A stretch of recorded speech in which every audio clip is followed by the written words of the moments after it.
Boa noite. Você está no On News. Confira agora as notícias do Brasil e do mundo. O presidente Jair Bolsonaro se reuniu nesta quinta-feira em Porto Velho com o colega peruano Pedro Castilho. Bolsonaro garantiu que as diferenças com o presidente do país vizinho foram superadas e até brincou com o peruano, colocando o típico chapéu branco de cajamarca usado por Castilho. O encontro bilateral marca uma aproximação entre Castilho e Bolsonaro, que não compareceu à cerimônia de posse de seu colega em julho do ano passado em Lima. Há um compromisso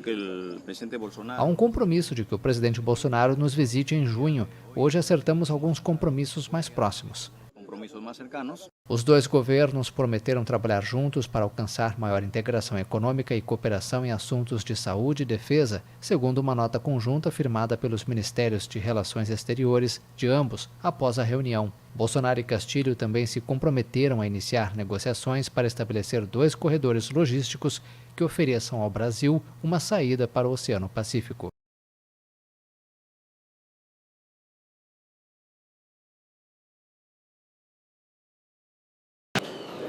Mesmo com vacina de sobra nos postos, 21 milhões e meio de brasileiros ainda não tomaram a segunda dose do imunizante contra a Covid-19. Completar o esquema vacinal é fundamental para aumentar a defesa de cada um de nós e evitar casos graves da Covid-19. E assim, vamos evitar internações em terapia intensiva e também óbitos. Sudeste e Nordeste são as regiões com maior número de pessoas com esquema vacinal incompleto.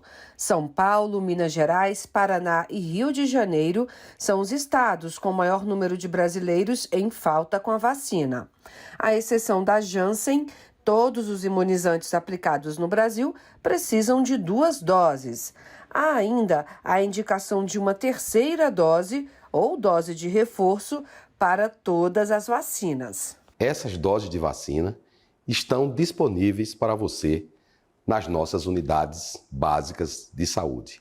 Completar o esquema vacinal é fundamental, não só a segunda dose, mas a dose de reforço. Ainda de acordo com o ministro da Saúde, até o dia 15 de fevereiro, a pasta terá distribuído doses suficientes para vacinar todas as crianças acima de 5 anos no país. No dia 15 de fevereiro, nós teremos distribuído doses suficientes para vacinar todas as crianças nessa faixa etária, desde que os pais assim desejem, podem procurar essa política pública, que sendo uma política pública, é um direito de todos. Essa discussão sobre um plano para a redução da letalidade em operações policiais começou na quarta-feira e foi concluída nesta quinta-feira na Corte Suprema. Basicamente são 9 regras, 9 diretrizes. O governo fluminense tem o prazo de 90 dias para apresentar esse plano detalhado e elaborado para reduzir a letalidade da polícia em operações aqui no estado. Na véspera, já havia uma convergência dos ministros sobre o plano. Eles já tinham formado maioria, bateram o martelo nesta quinta-feira. O plano terá também de prever a adoção de medidas para se evitar a violação de direitos humanos nessas ações policiais em comunidades aqui do estado. Segundo o Supremo Tribunal Federal, o uso da força letal só será justificado em casos de risco ou violência e depois de esgotadas todas as demais alternativas não letais. A Corte Suprema determinou ainda que ambulâncias terão que acompanhar a polícia nas operações em comunidades carentes e favelas, especialmente em ações onde pode acontecer confronto com vítimas fatais e parciais. Crianças e adolescentes que forem vítimas nessas operações policiais terão casos sendo investigados prioritariamente, segundo determinou o Supremo Tribunal Federal. No ano passado, os números da violência, da insegurança aqui no Rio de Janeiro, mais uma vez, chamaram a atenção. De acordo com dados da plataforma Fogo Cruzado, em 2021 foram nada mais, nada menos do que 4.653 tiroteios no Grande Rio. 2.098 pessoas foram baleadas, sendo que dessas, 1.084 acabaram morrendo. Além disso, houve uma média de 13 tiroteios por dia no Rio de Janeiro. 5 baleados a cada 24 horas. A polícia também foi vítima dessa violência. 181 agentes de segurança foram baleados nas mais diversas circunstâncias. Quase 80 morreram no ano passado. No Rio de Janeiro, Rodrigo Viega. O presidente dos Estados Unidos, Joe Biden, pediu um basta nesta quinta-feira à violência das armas que abala todo o país. Ao lado do prefeito de Nova York, Eric Adams, partidário da linha dura contra a criminalidade, mas combinada com a adoção de programas sociais para preveni-la, Biden disse: já basta, tudo tem um limite, porque sabemos que podemos fazer algo contra isso, mas pela resistência que recebemos de alguns setores do governo e do Congresso e das legislaturas estaduais e das estruturas organizacionais lá fora. Sabe, prefeito Adams, você e eu concordamos. A resposta não é abandonar nossas ruas. Essa não é a resposta. A resposta é nos unirmos. Até agora, segundo Biden, ao menos 64 menores foram feridos com armas de fogo este ano no país, enquanto 26 perderam suas vidas. Em Nova York, os crimes graves aumentaram 38% este ano, com picos na maioria das principais áreas urbanas. Em linha com o programa apresentado por Adams na semana passada, baseado na intervenção e na prevenção, o plano da Casa Branca é injetar $500 bilhões nas cidades e estados para que haja mais polícia nas ruas e programas para prevenir a violência em nível comunitário, além de mais leis para combater o tráfico de armas. A resposta não é retirar fundos da polícia, é dar as ferramentas, o treinamento e o financiamento para serem parceiros, para serem protetores. E a comunidade precisa de vocês, vocês conhecem a comunidade. A polícia trata todos com respeito e dignidade, por isso pedi ao Congresso que aprovasse um orçamento ainda este ano que forneça a cidades como Nova York e outras mais $300 milhões para o policiamento comunitário.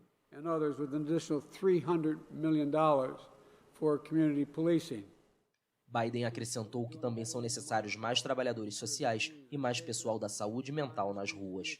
Ele ainda destacou a estratégia integral para combater o crime, implementada em cidades como Nova York, Filadélfia, Atlanta, São Francisco e outras.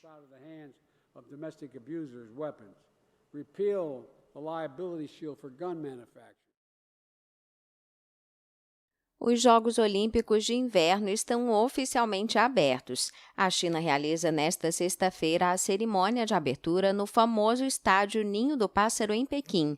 A capital chinesa se torna a primeira cidade a sediar os Jogos de Verão e de Inverno. Este é um marco na história olímpica, apesar de um contexto complicado, em meio à Covid, a tensões diplomáticas e diversas polêmicas. A cerimônia acontece com restrições por causa da pandemia, com 3.000 artistas. Nas Olimpíadas de 2008, 14.000 figurantes, bailarinos e acrobatas participaram do espetáculo. Agora o número de espectadores também foi reduzido. A cerimônia foi boicotada por vários países ocidentais, incluindo os Estados Unidos, para denunciar as violações dos direitos humanos na China. Outra polêmica é a do impacto ambiental destes jogos, disputados em um clima glacial mais semiárido, em pistas com neve artificial e estações de esqui acondicionadas para a ocasião. As ações da proprietária do Facebook, a Meta, desabaram 20% no pré-mercado dos Estados Unidos nesta quinta-feira. A queda em Wall Street representa quase $200 bilhões em capitalização do grupo de Mark Zuckerberg. No final da manhã, pelo horário de Brasília, a ação da Meta Platforms perdia 25,81% a $239,56, pesando fortemente no índice Nasdaq, que recuava 2,29%. A gigante das redes sociais, que perdeu usuários da América do Norte, pela primeira vez em sua história, anunciou lucros menores no quarto trimestre e uma perspectiva de crescimento mais lento no atual. O mercado pareceu se preocupar, sobretudo, com os ventos contrários antecipados pela rede social para 2022. A decepção com a Meta trouxe lembranças do estouro da bolha da tecnologia em 2000 e ressalta que os investidores se tornaram altamente seletivos. As vastas águas do Lago Kivu formam a fronteira entre Ruanda e a República Democrática do Congo, e no meio está localizada uma usina que cria eletricidade a partir de um gás mortal. Metano e dióxido de carbono se acumularam ao longo de milhares de anos durante as erupções vulcânicas do Monte Nyiragongo. 2 milhões de vidas estariam em risco se o gás escapasse para a superfície. É por isso que o local é chamado de Lago Assassino. Apenas 2 outros lagos desse tipo existem no mundo, ambos nos Camarões. O risco desse tipo de lago é ter saturação excessiva de gás na água e isso desencadear o que chamamos de erupção límica. Uma erupção límica é uma enorme explosão de gás das águas para a superfície que cria ondas de tsunamis e assim por diante. Nos anos 1980, nos Camarões, o fenômeno matou mais de 1.000 pessoas. Não queremos que isso aconteça aqui. A ameaça é constante. No ano passado, o Nirangongo entrou em erupção novamente, empurrando uma segunda onda de lava para as profundezas da terra embaixo do lago. Engenheiros chegaram a considerar o desligamento da usina Kivuvat, mas a empresa aposta em transformar o risco em oportunidade. Remover este gás, se feito corretamente, pode reduzir o risco de uma erupção límica. E claro, ao usar esse gás, podemos ajudar o país a se desenvolver produzindo eletricidade. Por isso, temos 2 oportunidades a partir de uma ameaça.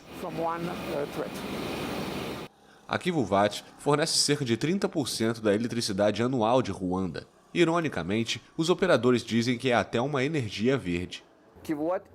A Kivuvat é 5 a 6 vezes menos poluente em termos de emissão de carbono do que uma usina tradicional. Então, eu diria que por estarmos operando com gás aqui, mesmo que seja uma usina termoelétrica, ainda pode ser considerada uma fonte de energia limpa. Especialistas dizem que vai levar séculos para esgotar as enormes reservas embaixo d'água. É basicamente uma fonte de energia sem fundo. Mas, em paralelo, existe a ameaça de morte. Os moradores da localidade relatam desaparecidos no Lago Kivu, o que sustenta especulações sobre o sufocamento pelo gás. Um tribunal militar russo condenou à prisão perpétua nesta sexta-feira o único organizador ainda vivo de 2 atentados ao metrô de Moscou em 2010. O duplo ataque deixou 39 mortos e quase 90 feridos. Em 29 de março de 2010, 2 mulheres-bomba da República Russa do Daguestão, no Cáucaso, detonaram seus cinturões explosivos em 2 movimentadas estações de metrô no centro da capital russa. Nos anos seguintes, os serviços de segurança russos eliminaram vários membros do grupo islâmico clandestino que reivindicou o ataque e fazia parte da organização Emirado do Cáucaso. Este último foi responsável por outros ataques. O homem condenado nesta sexta-feira, Magomed Nurov, de 45 anos, havia sido detido em 2019 no Daguestão.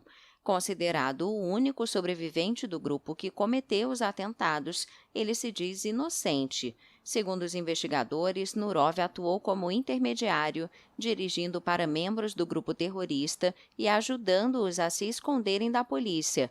O réu também foi condenado a pagar 17 milhões de rublos, ou $220 mil de indenização para o metrô de Moscou.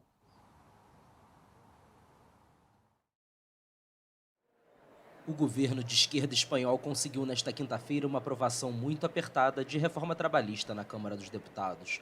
A vitória veio graças ao voto a favor, por engano, de um parlamentar de direita. Com o não de aliados habituais, o governo de coalizão recebeu o apoio dos liberais do Ciudadanos e de alguns deputados da oposição. O resultado final foi 175 a favor da aprovação do texto e 174 contra. Esta norma, senhorias, ha venido a transformar por completo... Esta lei, senhoras e senhores, transformou completamente um paradigma nas nossas relações de trabalho. Dizemos adeus à indiferença legislativa, áreas cinzentas, ambiguidades. Os contratos indefinidos são agora a norma em nosso país e os temporários devem ser totalmente justificados. Em nosso país. E a contratação temporal deverá estar plenamente justificada. Segundo o opositor Partido Popular, foi um de seus deputados que deu o voto decisivo a favor. De acordo com a legenda, foi devido a um erro do computador, já que o político pretendia se posicionar contra a reforma. A porta-voz do partido exigiu que este voto seja retificado. Em vigor desde 1º de janeiro, após acordo entre governo, empregadores e sindicatos alcançado em dezembro, a reforma precisava receber luz verde da Câmara, sob pena de se tornar letra morta. A reforma trabalhista foi exigida pela Comissão Europeia, que condicionou a aprovação à entrega de parte dos recursos do Grande Plano de Recuperação pós-Covid. A Espanha vai ser um dos principais beneficiários, com 140 bilhões de euros, mais de 845 bilhões de reais. Chegamos ao fim. Agradecemos por sua audiência. Até o próximo ONE News.